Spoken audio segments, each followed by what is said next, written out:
Hello everyone, ito na yung video natin kung saan doon sa teaser ng ating in-upload na picture na GFX tool, ito, gagawan ko na siya ng tutorial at video kung saan yung link ng app. Siyempre, pagkatapos nyo ma-download app na naka-zip file, punta kayo sa Zarchiver. Zarchiver lang tayo palagi kasi ito yung latest sikat to sikat. Ang una nyong gagawin, i-extract nyo yung ito, Gimmers GL Tool Pro V1. Extract nyo yan. Teka, extract ko pakita ko sa inyo. Extract natin yan. Replace yan. Diba? Ito yun. Yung mataas na yung pangalan niya. Bakit? Di ko alam. Tapos, pag na-extract nyo na, install nyo lang, okay? Ayan, install na natin. X yan. X din ulit yan. Dami pala naka-open dito.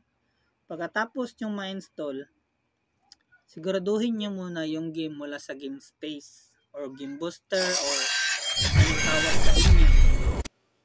Basta sa akin, game space. O, wala na siya. Wala na. X na natin. Tapos, pag na-install na, ang gagawin nyo, open nyo lang yung app. Okay? Continue initial setup Ang una nyong gagawin, quick apps. Okay? Quick apps. Hanapin nyo yung code M kasi code M yung lalaroin ko. Iwan ko sa inyo kung ano yung lalaroin nyo. Kung gusto nyo ng smooth gameplay ng ito, Black Blast, gawin nyo din. What? Dito tayo sa Call of Duty. Back nyo lang. May dana, kita nyo yan Tapos yung add-ons, never show again, tapos i-okay nyo. Tapos ang sunod nyong gagawin, graphics manager graphics manager with GFX tool. Yan yung pinakataas.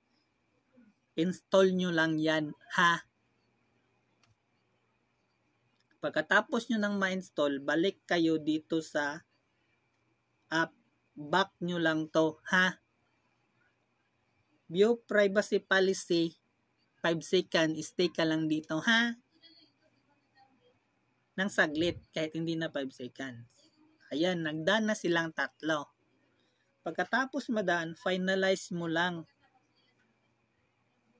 Okay nyo lang yan. Ganyan yung quick glance niya. Pero di pa yan nakapag-update lahat.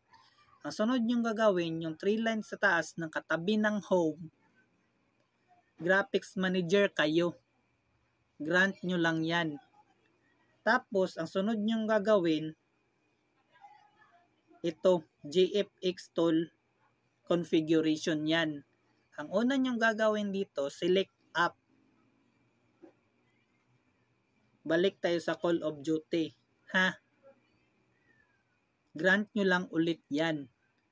Tapos, dito sa mga nakaset up, ang ginagawa ko lang sa akin para smooth, 950 by 540. Ganyan lang gawin ko sa akin. Sa graphics, pwede smooth, pwede din balance Sa akin, smooth lang. Sa FPS, depende kung ano yung kaya cellphone mo. Pero kung subukan mo lang, kung ang cellphone mo naka 60 FPS ka lang, pero gusto mong subukan mag 90, try mo lang kung magiging mas smooth pa siya. Sa akin, 120 kasi kaya ng device ko yung 120 FPS. Sa style, classic, or default na lang tayo. Sa shadow, disable mo lang yan. Dito, wag mo nang galawin yan. Sa texture, gawan mo lang sa low. Sa GPU API, OpenGL at Vulkan lang yung dalawang yan. Vulkan yung pipiliin mo Itong GPU optimization, wag mo na yang gawin unless kung naka OpenGL yung gamit mo. Dahil Vulcan tayo, kailangan default lang yan. Wag mo nang galawin.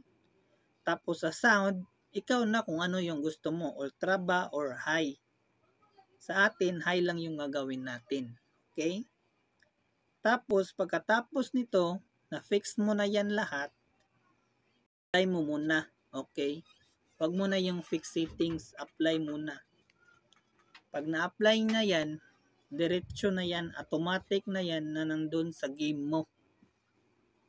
Kaya tingnan natin kung may naibaba sa normal or wala. Pero sure ako, gagana to kasi ito yung gamit ko. Kasi sa taas boy.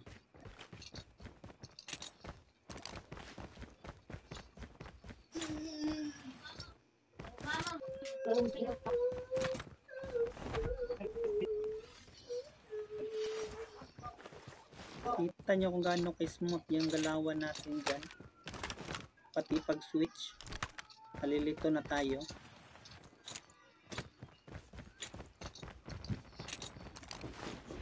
Down mo yung kasama ko boy. Kaya na yung i-down yan.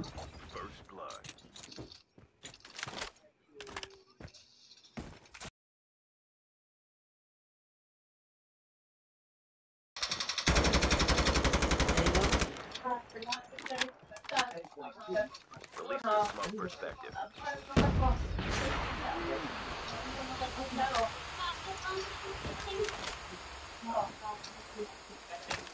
Kalik bayit kata tu.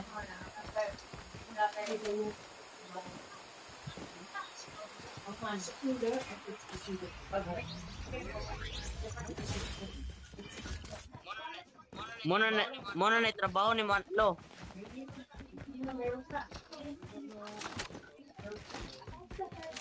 Inaabot ng kamay ko yung slide. Enta na ni mo gusto nga kurso mo na nga. Kaulay daw. Yung di po ka mukan, dakpon po ka.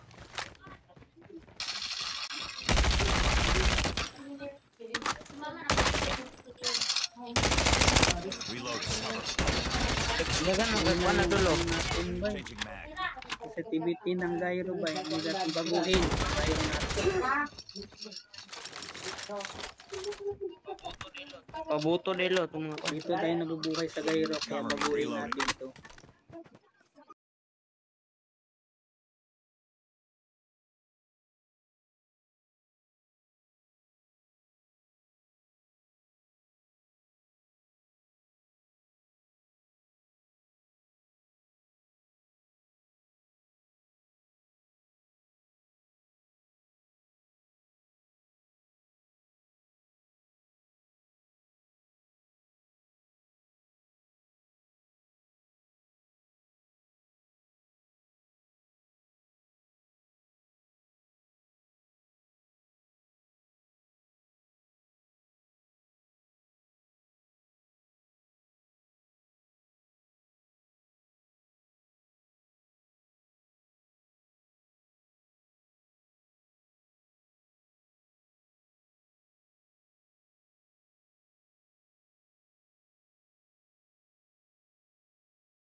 Huwag maura to guys. Kita ninyo unsa ka smooth bisag naka-record pa ta.